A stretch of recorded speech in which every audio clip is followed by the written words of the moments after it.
Malhar Thakar over એક્ટિંગની દુકાન, એકની એક જ જેવી એક્ટિંગ કરે છે અને કંઈ પણ નવું નથી કરતો. આવું હું નહીં, લોકોને ઇન્ટરનેટ ઉપર કહેતા કાં તો કોમેન્ટ કરતા હું જોઉં છું. હું આવું નથી કહેતો. આજથી થોડા દિવસ પહેલા હું ઇન્સ્ટાગ્રામ ઉપર કોઈ રીલ જોઈ રહ્યો હતો. અચાનક મારા ફીડમાં કોઈ રીલ આવી જેમાં બેસિકલી કંઈક આ ફિલ્મના પ્રમોશનને લગતી જ હતી. કદાચ પેલા પાપરાજી પેજ નથી આવતા એના ઉપરની કોઈ પોસ્ટ હતી અને એ પોસ્ટના કાં તો પછી એ રીલના કોમેન્ટ સેક્શનમાં આ બધું મેં વાંચ્યું હતું. અને એ રીલના કોમેન્ટ સેક્શનની અંદર બધા લોકો એવું લખે છે અને કોમેન્ટ કરે છે અને એ કોમેન્ટ ઉપર હું મારી કોમેન્ટ કરવા માંગીશ. જો મલ્હાર ઠાકર એમની ઓલમોસ્ટ બધી જ ફિલ્મોની અંદર has same kind of typical character like Jackie Chan or Brad Pitt. તમારી મને નથી ખબર, હું મારી વાત કરું તો હું જેકી ચેનનો બહુ જ મોટો ફેન છું. જેકી ચેન મારી માટે ભગવાન છે અને જ્યારે હું જેકી ચેનની ફિલ્મ જોઉં છું ત્યારે હું જેકી ચેનને એઝ અ જેકી ચેન જ એ ફિલ્મની અંદર જોવા માંગુ છું. એટલે કે મોસ્ટ ઓફ ધ ટાઈમ એમનું જે એક ટિપિકલ જેકી ચેન વાળું જે કેરેક્ટર હોય એ જ હું જોવા માંગુ છું અને મને એ જ ગમે છે. જેકી ચેન એમની બધી જ ફિલ્મોમાં એવા જ રહે અને I just like that. I just like Jackie Chan being Jackie Chan. અને same goes with Brad Pitt. Brad પિટની જ્યારે હું કોઈ ફિલ્મ જોઉં ત્યારે મારી એમનાથી એક સર્ટન એક્સપેક્ટેશન હોય કે એમનું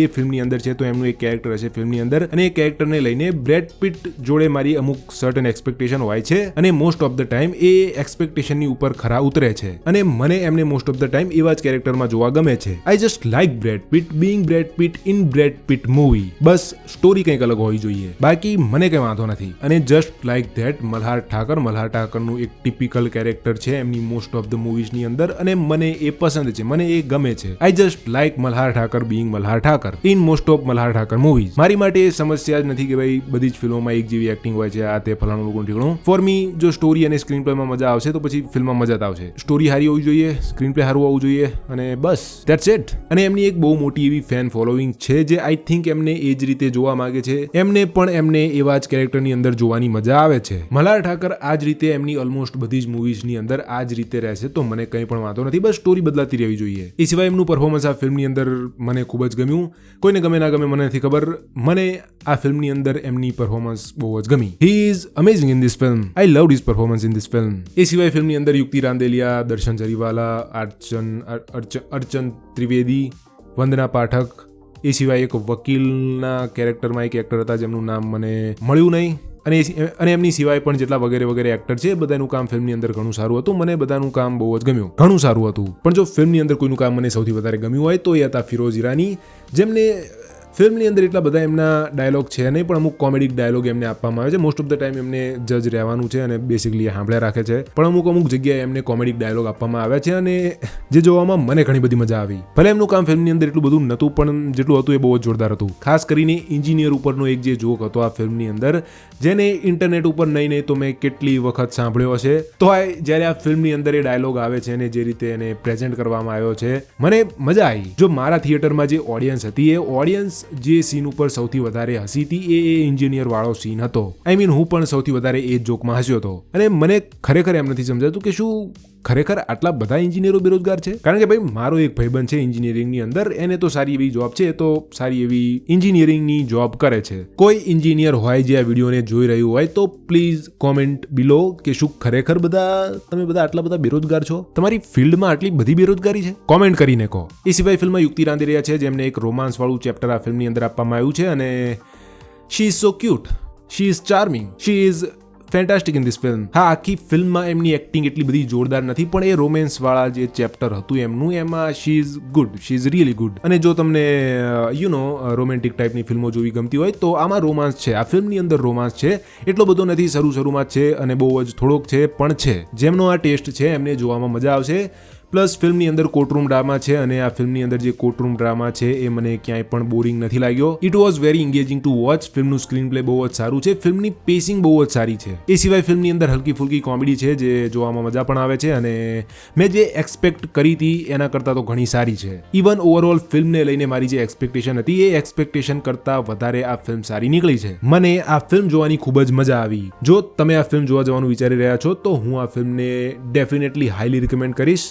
અત્યાર સુધી મેં જેટલી પણ ગુજરાતી ફિલ્મો જોઈ 2025ની અંદર એ બધી જ ફિલ્મોમાંથી આ ફિલ્મ સૌથી સારામાં સારી ફિલ્મ હતી. The best film of 2025. જો અત્યાર સુધી 2025ની જેટલી પણ ગુજરાતી ફિલ્મો રિલીઝ થઈ છે બધી ગુજરાતી ફિલ્મોને મારે રેન્ક કરી હોય, બધા ફિલ્મોની રેન્કિંગ મારે ગોઠવી હોય તો આ ફિલ્મને ઓલ ધી બેસ્ટ પંડ્યાને હું નંબર 1 ઉપર રેન્ક કરીશ. I just enjoy this film so much. ફિલ્મનું સ્ક્રીન પ્લે બહુ જ સરસ છે અને ફિલ્મને જોતા હું ક્યાંય પણ બોર નથી થયો અને ફિલ્મનું જે સ્ક્રીન પ્લે છે એ એક પ્રોપર ટાઈમિંગ સાથે લખાયેલું છે. કંઈ વધારે પડતું નહીં, કંઈ ઓછું પણ નહીં, perfectly packed. That's what I think. અને એ સિવાય જે સીન બહુ જ બોરિંગ લાગે એવા હતા, એ સીનને એડિટિંગ કરીને એન્ગેજિંગ કરી દેવામાં આવ્યા છે, જે ઓડિયન્સને એન્ગેજ કરવા માટે જરૂરી હતા. કારણ કે આજનો જમાનો ઇન્સ્ટા રીલ વાળો થઈ ગયો છે. પણ ભાઈ મને પર્સનલી એ ના ગમ્યું અને એને હું આ ફિલ્મનો એક નેગેટિવ પોઈન્ટ કહીશ. ફિલ્મમાં એક સીન છે જ્યાં એક બહુ જ જરૂરી એવી કોન્વર્સેશન થઈ રહી છે અને વકીલ જે છે, વકીલનું જે કેરેક્ટર છે એ કંઈક કહી રહ્યું છે અને એ શોર્ટમાં એ સીનમાં એટલી કાપી કરવામાં આવી છે કે પછી બહુ જ અનોઈંગ લાગે છે. મારી માટે મને એવા સીન જોવા જરાય નથી ગમતા. આઈ મીન સેકન્ડે કટ મારવામાં આવ્યા છે. ખબર નહીં 1 સેકન્ડ પણ પૂરો કર્યો હોય તો.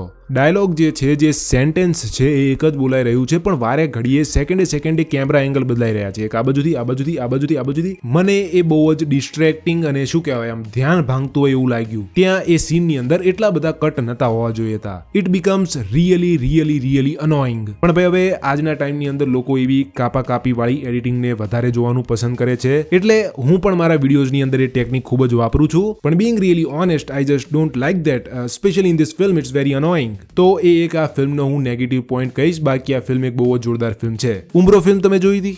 હું આ ફિલ્મને એ ફિલ્મ કરતા 3 ગણી વધારે સારી કહીશ. ના એક કામ કરો, 5 ગણી હારી રાખો. ના આમ તો 3 ગણી નહીં, 5 ગણી નહીં, 4 ગણી હારી રાખો. આ ફિલ્મ ઉંબરો કરતા 4 ગણી સારી છે. હું આ ફિલ્મને દઈશ 7.5 out of 10.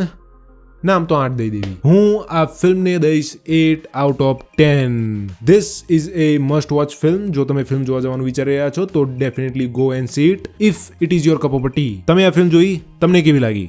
Tail me in the comment. તમારા જે પણ રિવ્યૂ હોય મને કોમેન્ટ કરી જરૂર કહેજો, એટલે બાકીની ઓડિયન્સને પણ ખબર પડે કે લોકોને આ ફિલ્મ કેટલી ગમી રહી છે. ઓડિયન્સના શું રિવ્યૂ છે એ લોકોને ખબર પડશે. એટલે જો તમે ફિલ્મ જોઈ હોય તો કોમેન્ટ કરીને જરૂર કહેજો તમને ફિલ્મ કેવી લાગી. અને ભાઈ આપણા વિડીયોઝને ઇન્ડસ્ટ્રીમાંથી ઘણા બધા લોકો જોવે છે, તો જો તમે કંઈ કોમેન્ટ કરશો તો એ લોકો પણ તમારી કોમેન્ટને વાંચશે. તમારે એમને કંઈ કહેવું હોય તો કોમેન્ટ કરીને કહો.